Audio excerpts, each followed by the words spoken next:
And now here is Pastor Arnold Murray.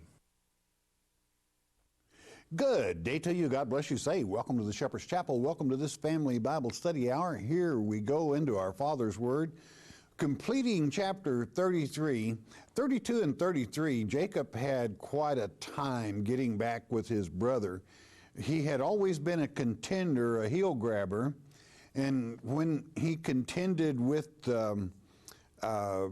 over his heritage with Esau, he won. He prevailed. Being his contender, his name. He contended with men and he prevailed, he won. He contended with Laban and ended up with the better part of the livestock, he won. He contended with God, God never loses. Jacob went limping away. Therefore, we know that inasmuch as his name was changed to Israel, you kind of got to translate it. Yah commands, God commands, this prince prevailed, okay? Did he prevail with God? Only because God chose him and allowed him. But he failed when it came with his contention with God. Is there a lesson in that? There better be one in that for you. You cannot contend with God and win. Anybody that feels they can take God's law against that is natural and change it, I guarantee you, you're going to die.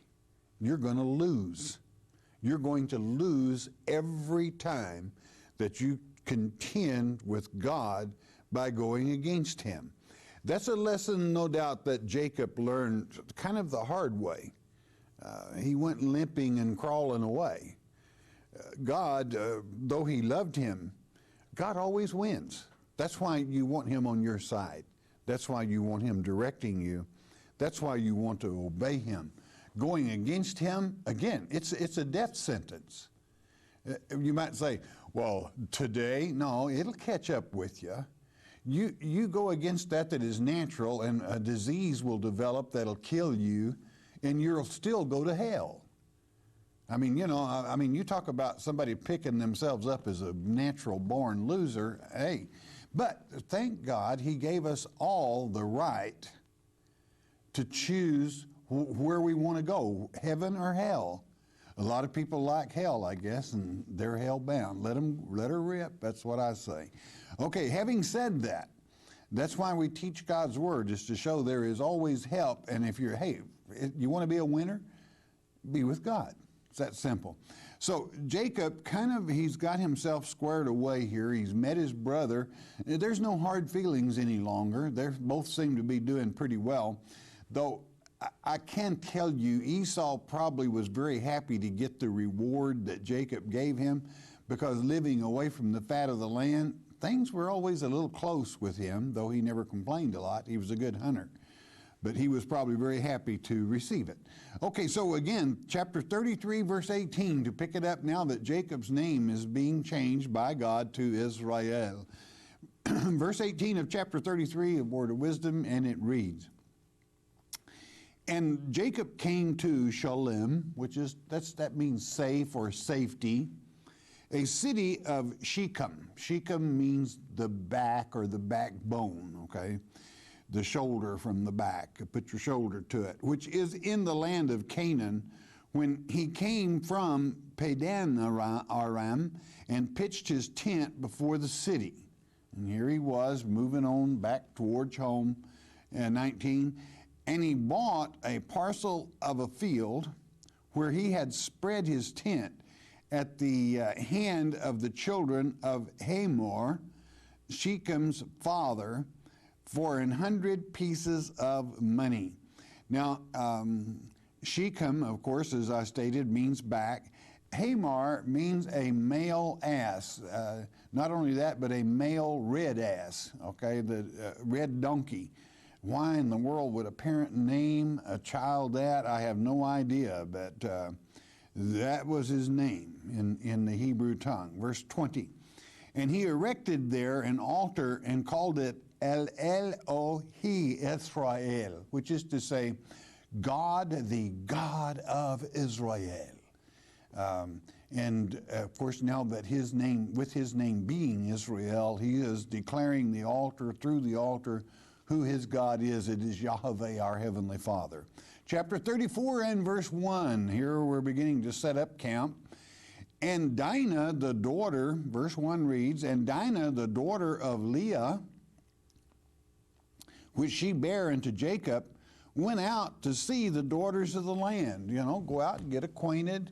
You got to be real careful about this. You got to remember, God declares this family to be independent unto itself, to bring forth the Christ child. Okay, don't forget that as we go here. Verse 2, and when Shechem, the son of Hamor, the Hivite, prince of the country, saw her, he took her and lay with her and defiled her. He raped her. No ifs, ands, or buts. He forced her.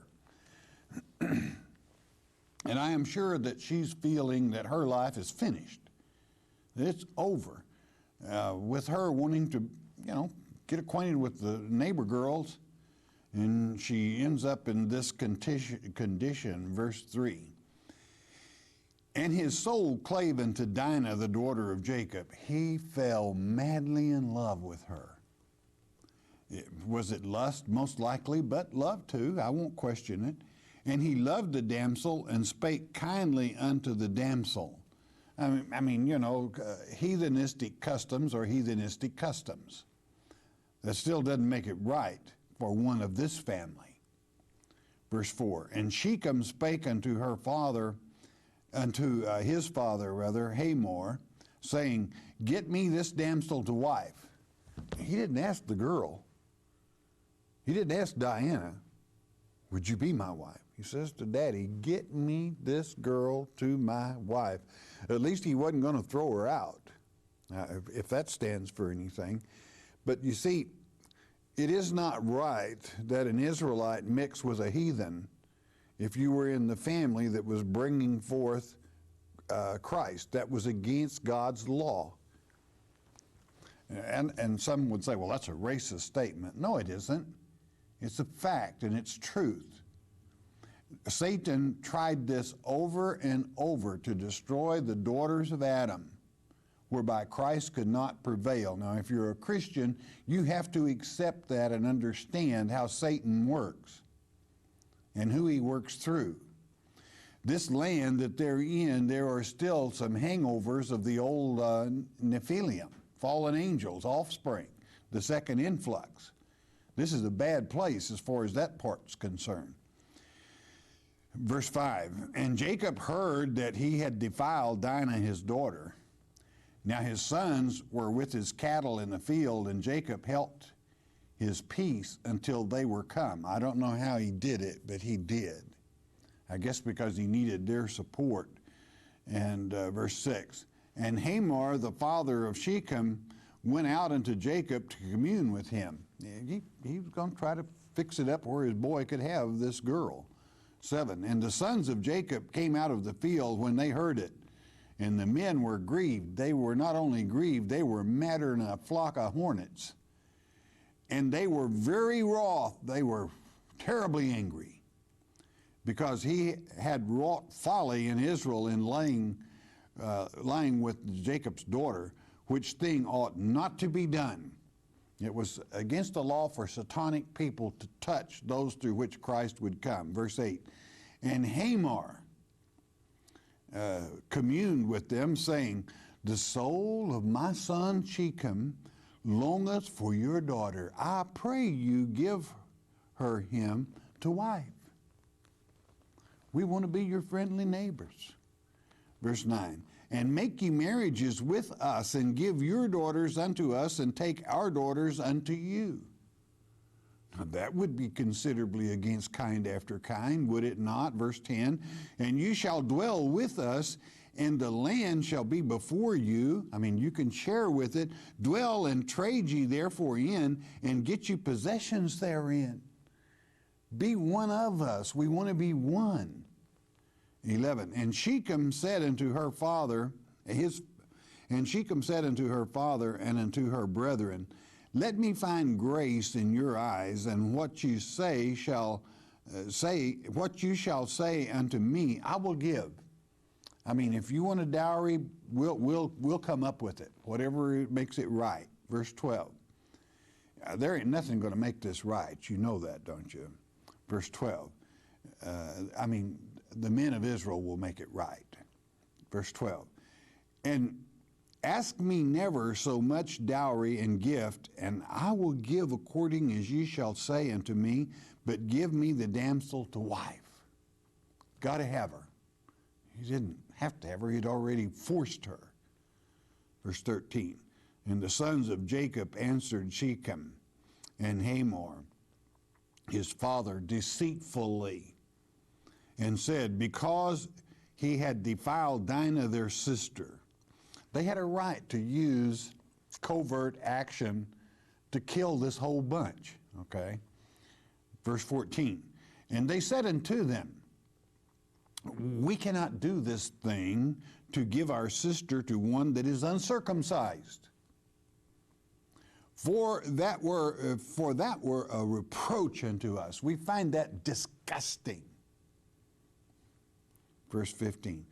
But in this will we consent unto you, if ye will be as we be, that every male of you be circumcised. 16. Then will we give our daughters unto you, and we will take your daughters to us, and we will dwell with you, and we will become one people. Now, they're putting on here something big time. This is a falsehood. They are lying, okay? But anything to talk them into being circumcised, every male. 17. And if ye will not hearken unto us to be circumcised, then will we take our daughter, and we will be gone. We're out of here. Verse 18, and their words pleased Hamor and Shechem and Hamor's son. 19, and the young men deferred not to do the thing, because he had delight in Jacob's daughter, and he was more honorable than all the house of his father. He was probably the nicest one out of the whole bunch, which wouldn't be saying a whole lot, okay? Verse 20, I'm talking about it was against God's law. It was impossible, okay? 20, and Hamor and Shechem, his son, came in unto the gate of their city and communed with the men of their city, saying, 21, these men are peaceable with us so far, okay? Therefore, let them dwell in the land and trade therein, for the land, behold, it is large enough for them. Let us take their daughters to us for wives, and let us give them our daughters. Now, there's a little more reason behind this. They see how rich these people are, okay? They see how rich old Jacob and his sons are. I mean, this is going to be, they feel this will pick up their community considerably. 22. Only herein will the men consent unto us for to dwell with us, to be one people, if every male among us be circumcised as they are circumcised. 23. Shall not there, here comes the reason, listen, sharpen up. Don't ever let Satan twist your crank, okay? Shall not their cattle and their substance and every beast of theirs be ours? Question. We're going to rip them off. Okay, you got it? Only let us consent unto them, and they will dwell with us. They'll stay here. They won't leave. Leave all this bounty with us. Much cattle, much money. 24. And unto Hamor and unto Shechem his son hearkened all that went out of the gate of his city. That's the gate of judgment, okay, the pavement as some would call it. And every male was circumcised, all that went out of the gate of his city. And I'm sure when they instructed them to circumcise them, they cut deep, okay, because of what follows, 25. And it came to pass on the third day when they were sore. I mean, sore probably wouldn't be the word for it. that two of the sons of Jacob, Simeon and Levi, Dinah's brethren, they were her full blood brothers, these two were. And you talk about a hornet's nest in the hearts of any two living beings, they were ticked big time. Took each man his sword and came upon the city boldly and slew all the males. They didn't need any help. Now, this would be divine intervention. Two men cannot slew a whole city. Well, they were probably pretty well laid out. They weren't battle hardened at this time, and I'm sure they were all in a heap of hurt, big time. And these two went in and killed every living male of their people. There was not going to be anyone to give daughters to, okay? And some would say, do you mean God approved of that? He ordered it. That's God's way, that Christ, the only begotten, could come forth to save all peoples, all nations. You've got to do it God's way. Don't try to contend with him.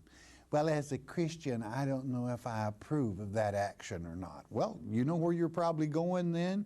You've got to do it God's way. This was God's way. You've got to take care of your own, and you've got to follow God's commands, and that's what they were doing.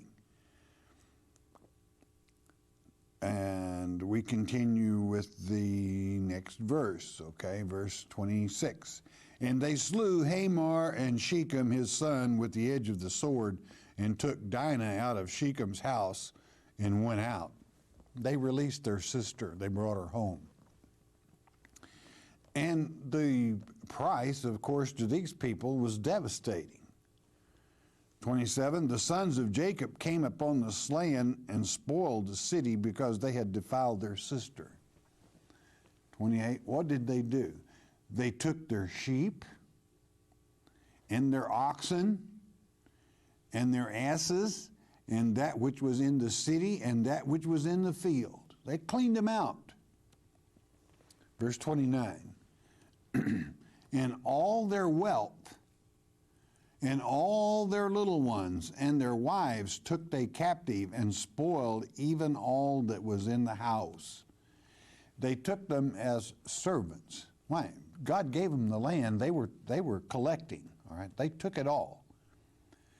30, and Jacob said to Simeon and Levi, ye have troubled me to make me to stink among the inhabitants of the land, among the Canaanites and the Perizzites. Do you know who the Perizzites are? Those are descendants of the Nephilim, fallen angels.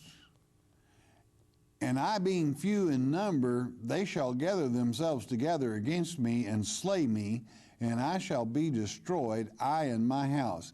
Now, when two of them kind of destroyed the whole town, I don't think those Huskies were too worried about this. It would seem that Jacob got a little gun shy after Esau made his little march on him. I don't think his sons were too worried about the neighborhood. And Jacob knew that God was with him to the point he had wrestled with him and changed his name. It makes this, we will find that in the 49th chapter, in the first place, he didn't have anything to worry about because God was with him, and his offspring promised to Isaac would be as numerous as the stars of heaven, sands of the sea. Just didn't simply have anything to worry about. You should never have worried about, of all people, the Canaanites, the Perizzites, and especially the Kenites. It is written that we have the victory. And yet at the same time, in God's overtaking love, it is also written that if any one of them convert and love the Father, they become a son of God instead of a son of Satan.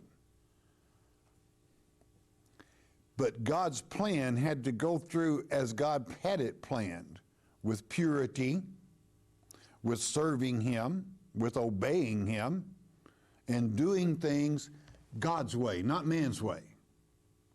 So Jacob didn't have a thing in the world to worry about. All Jacob had to do was turn his army loose on them. Verse 31. And they said, should he deal with our sister as with an harlot? I mean, it didn't bother them one iota. They would have done it all over again. That is right, and that is wrong. For every negative there is a positive, and that is negative must be dealt with. That is negative will pull down an entire nation if the nation allows it. The morals ordered by God, if you want God's blessings, must be followed, and pollution must be put out of the camp, or God will take revenge. God can cause rain to fall and try to wash and clean a place, and then he'll bring earthquake. It'll be interesting. We're living in that time. God loves his children, but he hates those that disobey him. Verse 35.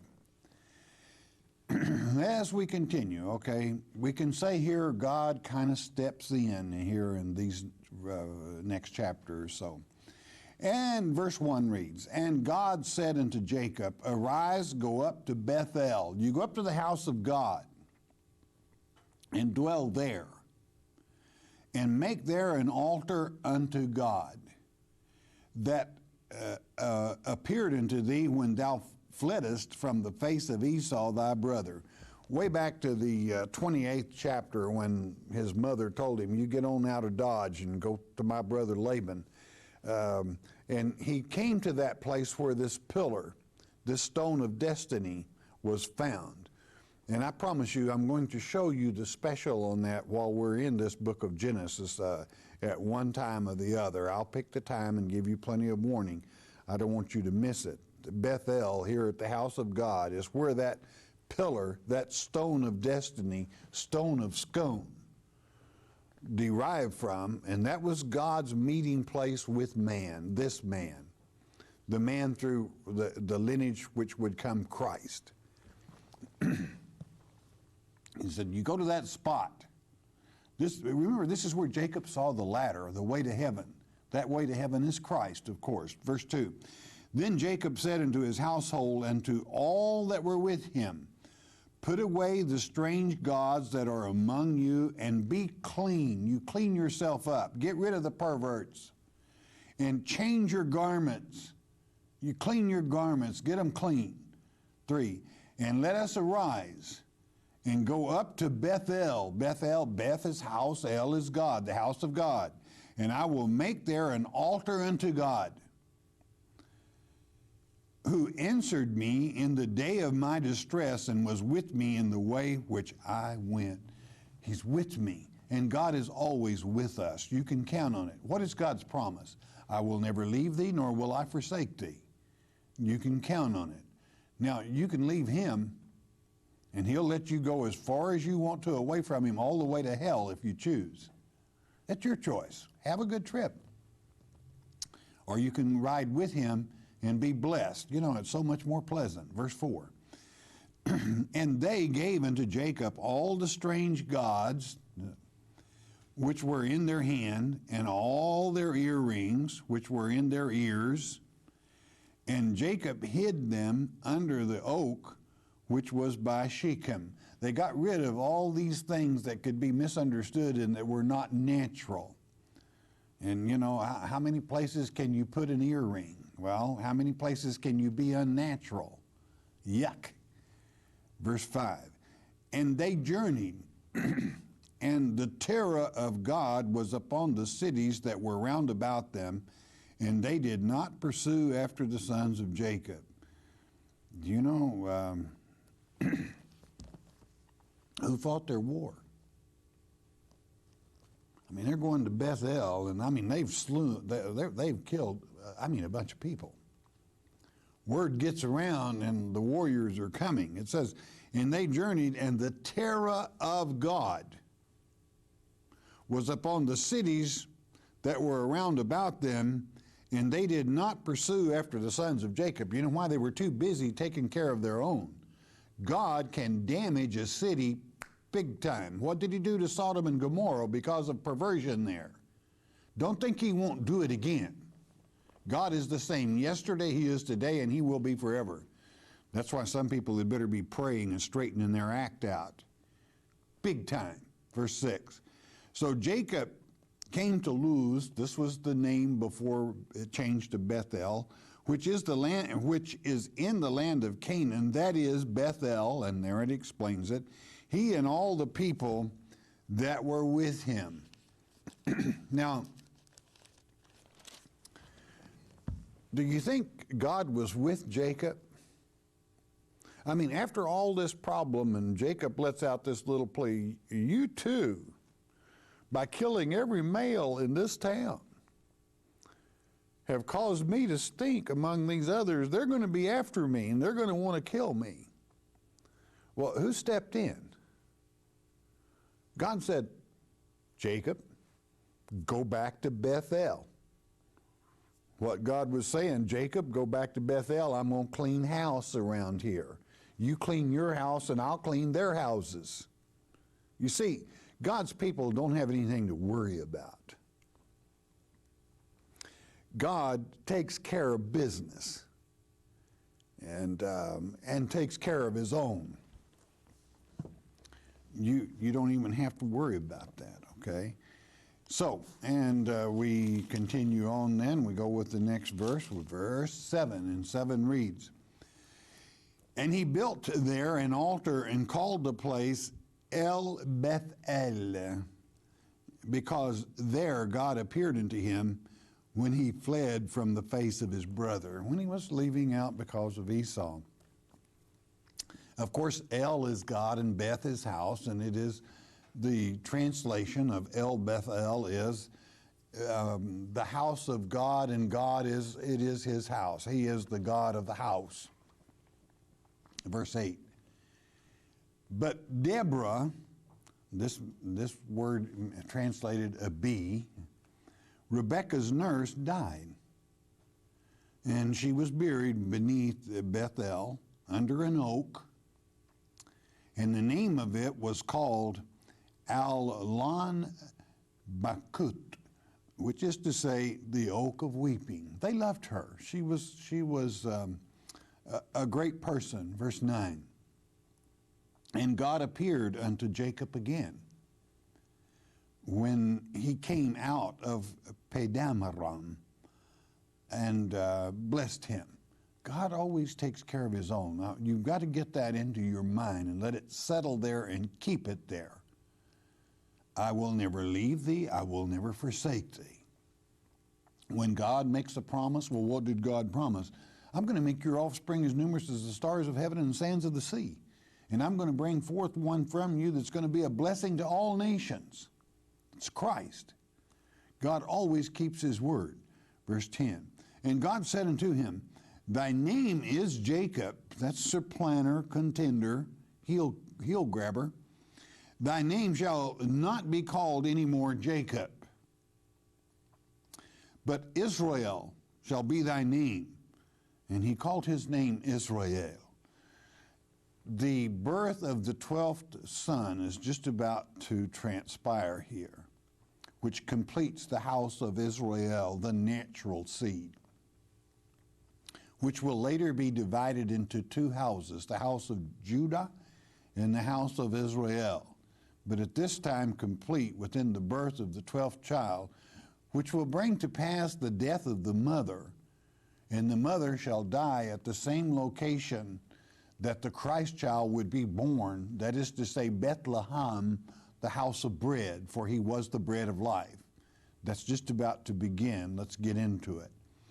And God said unto him, I am God Almighty. Be fruitful and multiply. A nation and a company of nations shall be of thee, and kings shall come out of thy loins.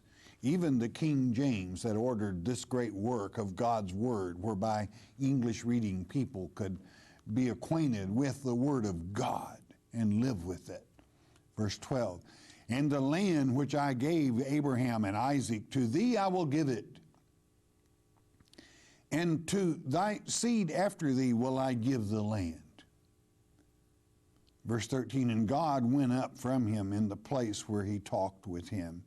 I mean to tell you, God always looks after his own. We're right here where he saw that ladder. God went up that ladder, so to speak, though he didn't need it.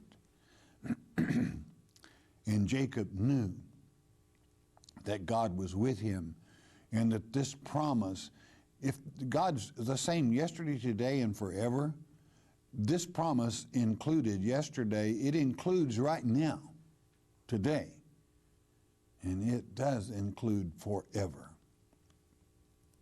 Verse 14, and Jacob set up a pillar in the place where he talked with him, even a pillar of stone, the stone of scone. Again, I will share that with you. And he poured a drink offering thereon, and he poured oil thereon. And the Spirit, which is called water, many times flows from that stone. 15, and Jacob called the name of the place where God spoke with him Bethel, which is to say, the house of God. Verse 16, and they journeyed from Bethel, and there was but a little way to come to Ephraim. This is, and Rachel travailed, and she had hard labor. The interpretation of Ephraim is fruitful. And it was a fruitful place because it is Bethlehem, the house of bread. It is here that, unfortunately, this beautiful one, Rachel, will die. But she will bring forth the birth of Benjamin, and many years later, Mary would bring forth the birth of the one, Messiah. Verse 17, and it came to pass when she was in hard labor that the midwife said unto her, fear not, thou shalt have this son also. 18, and it came to pass as her soul was in departing, just as she was dying, for she died, that she called his name Benoni, which is this, but his father called him Benjamin.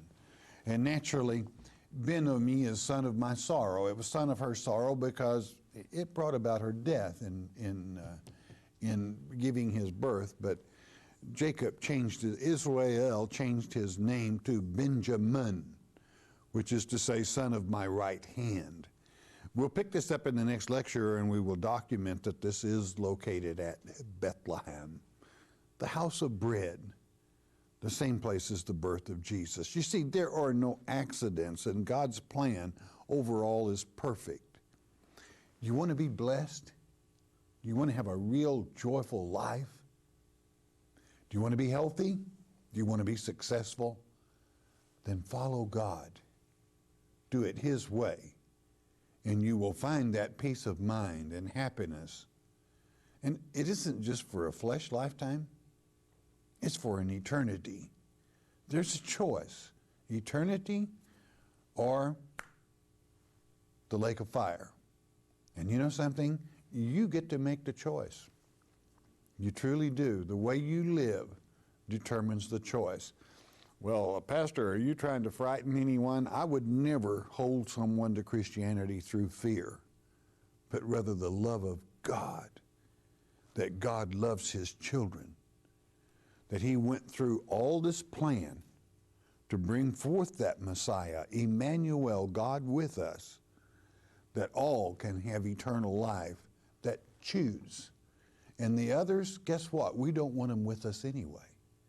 That's the way it is. If they do not choose eternal life, we don't want them around. And guess what? They won't be. It'll be heavenly. All right, bless your heart. You listen a moment. Won't you